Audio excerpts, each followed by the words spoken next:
A navegação na Idade Média foi crucial para o desenvolvimento da Europa. Através dos mares exploraram-se novas terras, comunicaram-se regiões, comerciaram-se e até travaram-se batalhas navais que mudaram para sempre o rumo da história. Durante os séculos V e XV, as grandes potências alternavam o domínio das águas que banhavam as costas do continente. Mas a navegação medieval tinha suas próprias características, que estavam limitadas pela tecnologia, conhecimento e crenças da época. O conhecimento do mundo era muito reduzido, e o mar era visto como um lugar perigoso. Por essas razões, a navegação era realizada entre cidades costeiras, o que passou a ser chamado de navegação de cabotagem.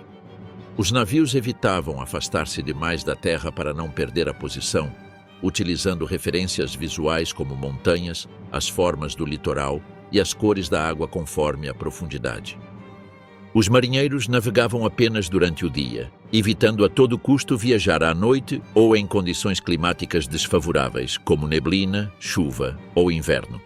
Além disso, era necessário parar todas as noites em portos seguros, o que tornava as travessias muito lentas, encarecendo o custo da viagem. No entanto, esse tipo de navegação foi ideal para estimular o comércio entre cidades costeiras, muitas das quais se tornaram sinônimo de prosperidade e riqueza, como Marsella, Veneza, Gênova, Lisboa ou Sevilha. E o mar Mediterrâneo revelou-se um cenário ideal para as embarcações que viajavam de um porto a outro. No entanto, outros reinos também desenvolveram esse tipo de navegação, como foi o caso dos ingleses, dos Países Baixos e das cidades do norte, que faziam parte da poderosa Liga Hanseática. Mercadorias como vinho, grão, peixe, sal ou metais iam de uma cidade a outra trazendo riqueza e prosperidade aos comerciantes. Mas a navegação de cabotagem tinha várias desvantagens. A primeira era a limitação exclusiva às rotas costeiras. Além disso, os navios avançavam muito lentamente e apresentavam alto risco de encalhar se os marinheiros não dominassem a rota. E, como se tudo isso não bastasse, no mar sempre existia o risco de ser atacado por uma embarcação pirata. Apenas os navegadores islâmicos, ocasionalmente, e os vikings se aventuraram a ir mais longe, navegando em mar aberto. Mas isso aconteceu junto com o desenvolvimento de novas técnicas e instrumentos de navegação que permitiram aos marinheiros se orientar em alto mar.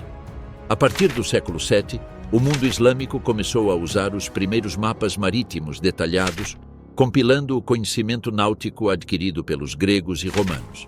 Além disso, introduziram o astrolábio como instrumento de navegação. Este era uma espécie de disco plano fabricado com metal ou madeira e que servia para determinar a hora e a latitude. Embora se acredite que a origem do astrolábio esteja na antiga Grécia, foram os astrônomos islâmicos que o aperfeiçoaram ao ponto de torná-lo um instrumento de alta precisão.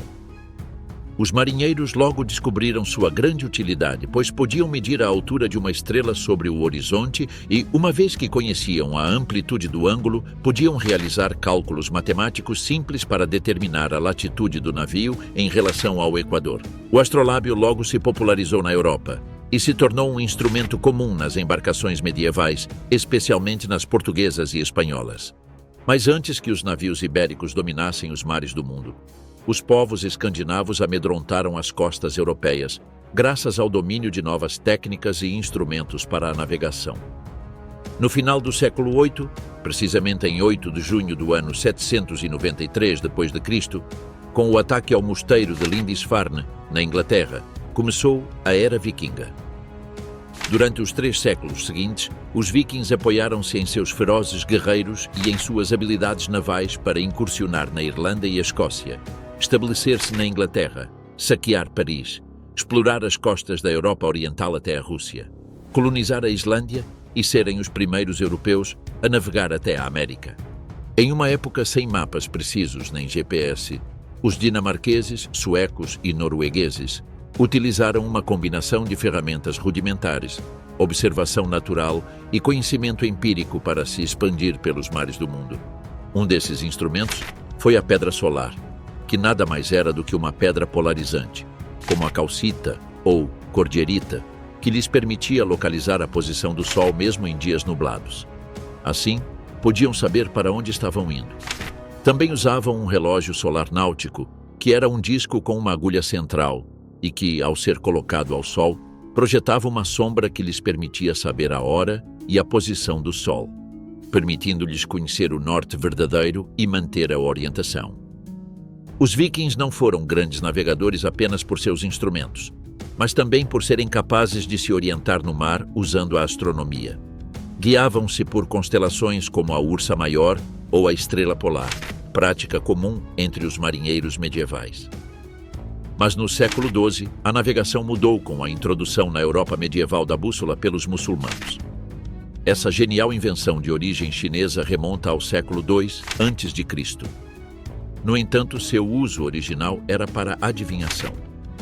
Foram necessários quase 1.300 anos para que os chineses começassem a usá-la para a navegação marítima. E pouco mais de 2 séculos depois, a bússola já era um instrumento indispensável nos navios europeus. No século XIII, começaram a aparecer nas costas mediterrâneas navios que usavam mapas náuticos muito detalhados, nos quais se mostravam portos, costas, distâncias relativas e até linhas de rumo. Estes eram confeccionados com base na experiência dos marinheiros e foram muito úteis para as embarcações que cobriam rotas nos mares Mediterrâneo e Báltico. Além disso, esses mapas mostravam possíveis perigos e as localizações de bancos de areia, recifes e ancoradouros.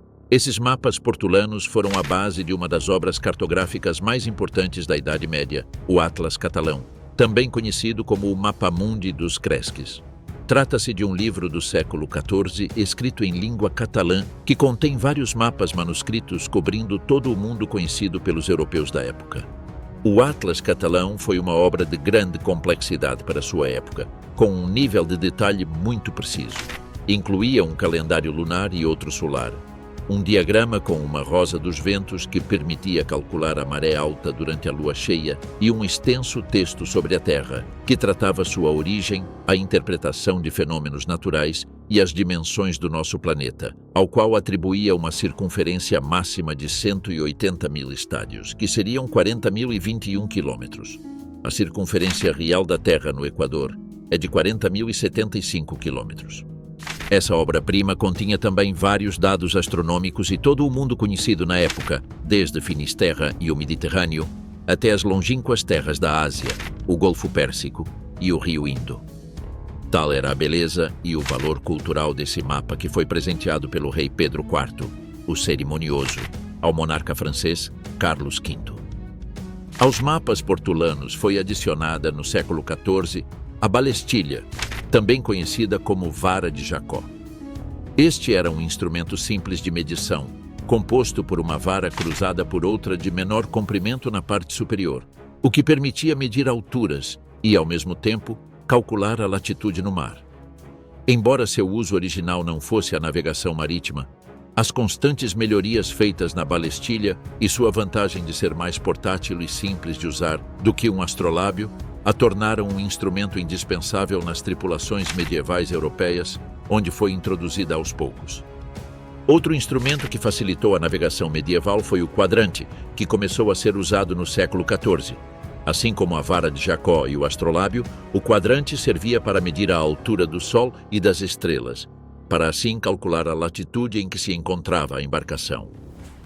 Apesar dos avanços técnicos na navegação, os marinheiros da Idade Média não teriam conquistado os oceanos sem navios. Na Europa medieval, havia uma grande variedade de embarcações, que na sua maioria se baseavam em designs conservadores muito mais antigos. E é que, apesar de que durante a Idade Média a comunicação entre reinos e cidades aumentou, durante uma parte importante do período histórico não houve grandes avanços na construção de embarcações. A razão era muito simples. Um experimento fracassado era muito caro. No norte do continente, a principal influência foram os navios vikings, construídos usando um casco sobreposto em que as tábuas eram colocadas umas sobre as outras. Entre esse tipo de navios, destaca-se o Drakkar, que data do período entre os anos 700 e 1000.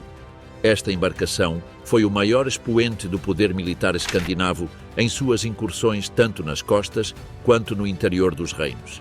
E é que, por suas características, era apto para navegar não só pelo mar, mas também em rios, pois podia navegar até águas de 1 metro de profundidade, o que permitia que seus tripulantes desembarcassem rapidamente e até transportassem a embarcação por terra. O nome dracar vem de uma das partes da embarcação, o mascarão de proa, que costumava ser representado pela cabeça de um dragão para intimidar os inimigos que se assustavam ao ver se aproximarem essas embarcações. Eram navios longos, estreitos, leves e tão rápidos que podiam atingir velocidades de até 14 nós. Sua importância dentro dos reinos escandinavos era tão grande que eram consideradas a relíquia viking mais valiosa. Por isso, era comum que os reis e grandes guerreiros fossem incinerados junto ao seu dracar. Por outro lado, os vikings usaram uma variante do dracar conhecida como knar, que era um navio de carga com fins comerciais. O knar se diferenciava do dracar por ser maior e por usar quase exclusivamente sua vela para propulsão. Enquanto isso, o dracar usava remos como método de propulsão, embora com o passar do tempo tenham começado a usar um mastro com uma vela retangular que facilitava o trabalho dos remadores. E essa utilização de velas quadradas foi uma característica das embarcações do norte da Europa, pois a presença de ventos mais constantes ajudava a propulsão dos navios do norte. No Mediterrâneo, onde os ventos são mais instáveis, eram mais comuns os navios impulsionados por remos, como as galeras, que foram amplamente usadas por bizantinos, árabes, genoveses e venezianos. As galeras navegam pelos mares desde a antiguidade e se caracterizavam por sua leveza e suas várias filas de remadores. Durante vários séculos, foram usados prisioneiros e escravos como remadores, até que a coroa espanhola decidiu empregar criminosos nas galeras. Essa prática se manteve durante muitos anos e era considerada uma das punições mais cruéis possíveis, tanto que Miguel de Cervantes menciona essa condenação em seu romance Dom Quixote. No entanto, a falta de remadores constituiu um problema importante para a armada espanhola. As galeras foram usadas para o comércio e a guerra desde o século VIII d.C. e permaneceram em uso durante toda a Idade Média. Para o século XIV, as galeras da coroa aragonesa eram classificadas conforme seu tamanho, sendo as maiores as galeras grossas, que incluíam 40 besteiros, com a missão de atacar com dardos os convéses inimigos. As galeras menores eram chamadas de galeras sutis e incluíam apenas 30 besteiros. Embora as embarcações à vela tenham aparecido no final da Idade Média, esse tipo de navio não foi rapidamente substituído. Um exemplo é a frota de galeras reunida pelas principais potências cristãs para enfrentar o Império Otomano na Batalha de Lepanto em 1571. Além disso, a última batalha em que galeras participaram ocorreu no início do século XVIII, mas para então já estavam em desuso. Os navios que usavam velas como método de propulsão ofereciam mais vantagens. Podiam avançar por distâncias maiores e precisavam de menos tripulação. No norte, popularizou-se o uso da coca, um tipo de embarcação derivada do knar viking, que apareceu pela primeira vez no século IX e atingiu seu auge 3 séculos depois, unindo os portos da Liga Hanseática. Essas embarcações podiam transportar até 200 toneladas de mercadoria, algo impressionante para a época medieval. Além disso, seu fundo plano lhes permitia assentar melhor nos portos, facilitando a carga e descarga, e as partes laterais altas ofereciam maior segurança contra ataques de piratas. As cocas foram introduzidas no Mediterrâneo a partir do século XII e foram evoluindo até se tornarem as naus. Estas eram um tipo mais específico de navio, que se distinguiam por ter um francobordo elevado, 3 mastros dotados de velas quadradas e castelos na proa e na popa. As naus logo combinaram a vela quadrada com a vela latina, o que lhes permitiu navegar contra o vento, um avanço ideal para a exploração oceânica. Tanto que historiadores sugerem que a Santa Maria, um dos 3 navios que levaram a tripulação de Colombo à América em 1492, era dessa classe. Os outros 2, a Ninha e a Pinta, eram caravelas, um tipo de navio conhecido por ser a primeira embarcação medieval impulsionada à vela, capaz de navegar contra o vento, o que permitia realizar viagens oceânicas. Isso era possível graças ao seu complexo sistema de aparelhagem que combinava velas quadradas e latinas. Com ventos favoráveis, a vela quadrada permitia avançar com uniformidade, enquanto com ventos desfavoráveis, a vela latina podia se ajustar perfeitamente para evitar que o navio ficasse à deriva. As caravelas tinham um casco leve e de forma afilada. Mediam entre 25 e 30 metros de comprimento e de 6 a 8 metros de largura. Tinham de 2 a 3 mastros, embora algumas pudessem ter até 4 mastros em um único convés. Esse tipo de navio podia alcançar velocidades de até 8 nós, cerca de 15 km por hora. Eram ideais para viagens longas não só por sua velocidade ou capacidade de navegar contra o vento, mas também porque podiam transportar uma grande quantidade de mercadorias, o que permitia alimentar a tripulação por mais tempo em alto mar. Os primeiros a usar esse navio foram os portugueses no século XIII, e pouco a pouco foram aperfeiçoando o barco, até que seu modelo se impôs sobre os demais usados na Península Ibérica. Nos séculos XV e XVI, portugueses e espanhóis navegavam repetidamente os oceanos ligando a Europa às novas terras descobertas, levando todo tipo de mercadorias até então desconhecidas. E o comércio marítimo na Idade Média foi fundamental para o desenvolvimento econômico e a expansão das sociedades. As rotas comerciais marítimas eram usadas para transportar todo tipo de mercadorias, como especiarias, seda, metais preciosos e outros produtos como vinho, peixe ou peles.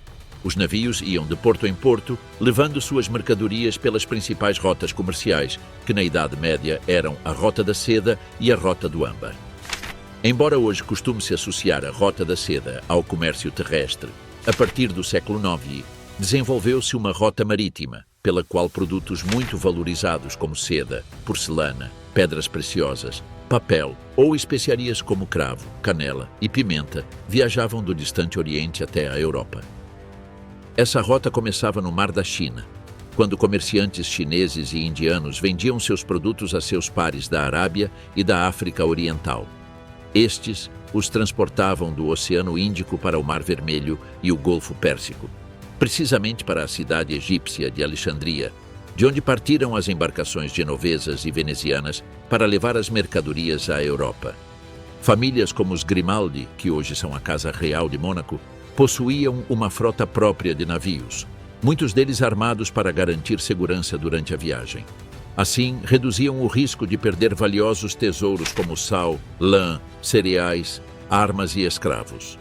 No entanto, se não se podia pagar o luxo de ter uma frota particular, sempre existia a opção de investir em uma das frotas comerciais organizadas pelo Estado de Veneza. Esses navios partiam para o Egito e outras regiões várias vezes ao ano e eram organizados em comboios protegidos por galeras armadas. À frente dos navios estavam capitães e oficiais experientes, pagos pelo próprio Estado veneziano, enquanto os comerciantes participavam alugando espaço nas embarcações. Essa foi uma forma muito vantajosa para os venezianos comercializarem, pois cada viagem bem-sucedida podia dobrar ou até triplicar o dinheiro investido. Mas a Rota da Seda não funcionava apenas em direção à Europa. Também no sentido contrário, muitas mercadorias eram transportadas que tinham interesse no distante Oriente.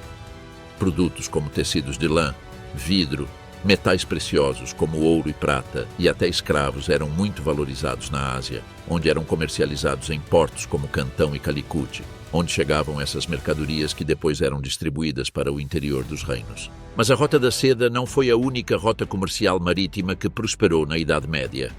A Rota do Âmbar foi de grande importância para o desenvolvimento econômico das cidades costeiras do Mar Báltico, pela qual a Liga Hanseática transportava âmbar báltico para o Mediterrâneo, Bizâncio e o mundo islâmico.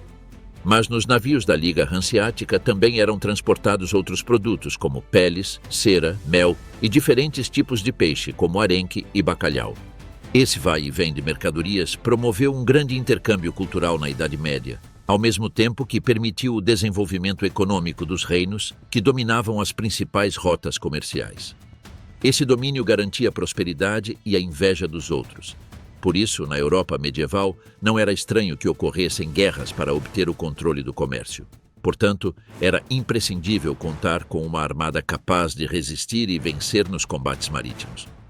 Durante a Idade Média, várias potências desenvolveram frotas militares para defender seus interesses, dominar as rotas marítimas ou lançar campanhas militares. Entre os séculos V e XII, a frota bizantina dedicou-se a defender o Mediterrâneo Oriental, transportar tropas, controlar as ilhas da região e interceptar embarcações de seus inimigos normandos, cruzados e árabes. O Império Bizantino possuía a frota de guerra mais sofisticada do primeiro milênio graças ao uso do dromão. Esse tipo de embarcação a remo foi desenvolvido a partir da Liburna, que foi o principal navio da armada romana durante o Império. Os dromões não foram apenas essenciais para as conquistas bizantinas, mas também para defender o Império Romano do Oriente dos constantes cercos sofridos pela cidade de Constantinopla. Mas colher esses êxitos militares não era casualidade. Cada dromão podia abrigar entre 80 e 300 homens, entre remadores, soldados e marinheiros. A embarcação estava equipada com balistas capazes de lançar projéteis a mais de 100 metros de distância. Porém, a principal arma dessas embarcações era o temido fogo grego. Os bizantinos utilizavam o fogo grego com frequência durante as batalhas navais, pois essa substância tinha a capacidade de continuar queimando mesmo depois de cair na água. Isso representava uma enorme vantagem tecnológica para a época, sendo o fogo grego responsável por várias vitórias militares bizantinas durante a Idade Média, especialmente a salvação de Constantinopla em 2 cercos muçulmanos. Com esses triunfos, os bizantinos asseguraram a continuidade do império e frearam as intenções expansionistas do islamismo, evitando a possível conquista da Europa Ocidental pelo Oriente. Contudo, a fórmula dessa substância era segredo de Estado e, com o passar dos anos, foi completamente perdida. Mas os bizantinos não foram os únicos a possuir uma frota com grande capacidade de resposta militar, pois em mais de uma ocasião tiveram que medir forças contra outras potências navais, como foi o caso de Veneza. Os venezianos possuíam uma das frotas mais poderosas, organizadas e estrategicamente eficientes de toda a Idade Média. Graças à sua capacidade marítima, conquistaram grande influência comercial e política desde o século IX até o Renascimento. O sucesso dos navios venezianos começava no Arsenal de Veneza, que foi o primeiro complexo industrial da Europa e ocupava cerca de 15% da cidade. Nesse arsenal havia armazéns, estaleiros, oficinas e cais sob controle estatal. E graças a um eficiente sistema de trabalho em cadeia, podiam montar uma galera em apenas um dia, o que lhes permitia renovar a frota constantemente. As galeras de guerra venezianas usavam remadores e velas latinas, eram muito rápidas e equipadas com infantaria embarcada como bestas e espadachins. Essas embarcações se destacavam por sua versatilidade estratégica, sendo usadas tanto para a defesa de outras embarcações quanto para conquistas, bloqueios navais e transporte de tropas. Portanto, os venezianos não desperdiçaram a oportunidade de usar sua poderosa frota como moeda política, participando ativamente das cruzadas. Durante o combate, as galeras venezianas costumavam formar linha e realizar ataques frontais e abordagens contínuas. Usavam bestas, canhões em coberturas abertas com os quais bombardeavam as costas inimigas. Com essas táticas de guerra naval, conseguiram controlar portos-chave dos mares Egeu e Adriático, além de conquistar e defender ilhas como Creta e Chipre. Ao longo dos séculos de apogeu naval veneziano, seus navios lutaram ferozmente contra os otomanos e transportaram as tropas que conquistaram Constantinopla durante a Quarta Cruzada, em 1204. Mas, sem dúvida, seu principal rival pelo controle dos mares foram os genoveses. Durante os séculos XIII e XIV, Veneza e Gênova mantiveram uma prolongada rivalidade pelo controle do comércio no mar Mediterrâneo. Ambas as cidades lutavam para dominar as rotas rumo ao Mar Negro, Constantinopla, Oriente Próximo e Ásia, pelas quais se transportavam mercadorias de grande valor, como açúcar, especiarias e marfim. Todo o Mediterrâneo estava cheio de bases navais venezianas e genovesas, e em 1298 um confronto entre as duas frotas tornou-se inevitável. A batalha ocorreu diante da ilha de Curzola, na atual Croácia. Os venezianos possuíam 95 galeras, enquanto os historiadores estimam que Gênova participou da batalha com cerca de 80 navios de combate. Porém, Apesar da inferioridade numérica, os genoveses tinham o vento a favor e conseguiram cercar os venezianos, cujas embarcações ficaram tão próximas que um incêndio em uma delas logo se espalhou para as outras. Ao final do combate, os venezianos viram 65 de suas embarcações afundadas ou capturadas pelos inimigos, enquanto cerca de 5.000 homens foram feitos prisioneiros. Entre os soldados capturados estava o almirante Andrea Dandolo, que havia dirigido a estratégia veneziana, e que acabou se suicidando pouco depois, incapaz de suportar a vergonha da derrota. Mas esse não foi o único veneziano célebre capturado naquela batalha. Segundo algumas fontes, o famoso mercador Marco Polo também foi preso em Gênova. No entanto, Curzola não foi o mais sangrento dos combates navais da Idade Média. Esse triste título pertence ao confronto entre as frotas francesa e inglesa, ocorrido em 24 de junho de 1340, conhecido como a Batalha da Esclusa. Era tempo da Guerra dos 100 Anos, e diante do porto da Esclusa, na Flandres, entre 120 e 150 navios ingleses comandados pelo próprio rei Eduardo III encontraram a frota francesa bloqueando seu caminho para o porto. O cavaleiro de origem bretã, Hugues Quiéret, era o almirante responsável por liderar os 230 navios franceses, aos quais ordenou formar 3 filas em formação fechada, como se fosse uma fortaleza flutuante. Os franceses tinham maior vantagem no mar. Possuíam grande número de galeras de guerra e haviam alugado outras de cidades como Gênova e Mônaco, além de contratar marinheiros experientes dessas regiões. Assim, conseguiram interromper o transporte comercial inglês, especialmente o vinho de Gasconha e a lã da Flandres. Por sua vez, os ingleses não tinham uma armada especialmente preparada para combate.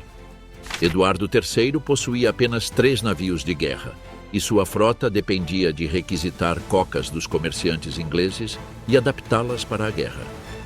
Esses navios podiam transportar muitos combatentes, e seu alto francoboardos os tornava superiores às galeras em combate corpo a corpo. As intenções do monarca inglês eram navegar pelo Zwin até Bruges e desembarcar para apoiar seus aliados. Mas os franceses manobraram para bloquear seu caminho, organizando-se em 3 filas, uma atrás da outra. Os navios de cada linha estavam presos com correntes e cordas para impedir a passagem dos navios inimigos. Uma tática medieval comum para embarcações que lutavam na defensiva. O comandante das galeras francesas, o veneziano Pietro Barbavera, percebeu que essa formação careceria de manobrabilidade e os deixaria expostos aos ataques dos arcos longos ingleses. Portanto, aconselhou o condestável francês Nicolas Belcher a sair para o mar e obter uma posição vantajosa para atacar os ingleses durante o desembarque. Mas o condestável pouco entendia de operações navais e via Barbavera como um plebeu cuja opinião não tinha valor algum. O rei inglês enviou seus navios em unidades de 3. 2 navios com arqueiros flanqueando um com homens de armas. Os navios ingleses com arqueiros se aproximariam de um navio francês, lançando mais de 10 flechas por minuto. Enquanto isso, os homens de armas abordariam o navio e o capturariam. Os arcos longos ingleses tinham maior potência de disparo que as bestas francesas, permitindo atacar os inimigos sem se expor. À medida que a batalha avançava, a tática de Belcher de encadear seus navios foi desastrosa para os franceses, pois permitiu que os ingleses atacassem navios isolados ou pequenos grupos com força esmagadora, enquanto o restante dos franceses ficava imobilizado. Muitas embarcações francesas foram abordadas e capturadas após combates ferozes. Só Barbavera se recusou a prender suas galeras às outras e conseguiu abordar e capturar 2 navios ingleses. Ao final da batalha, os ingleses haviam capturado 166 navios mercantes franceses e afundado outros 24.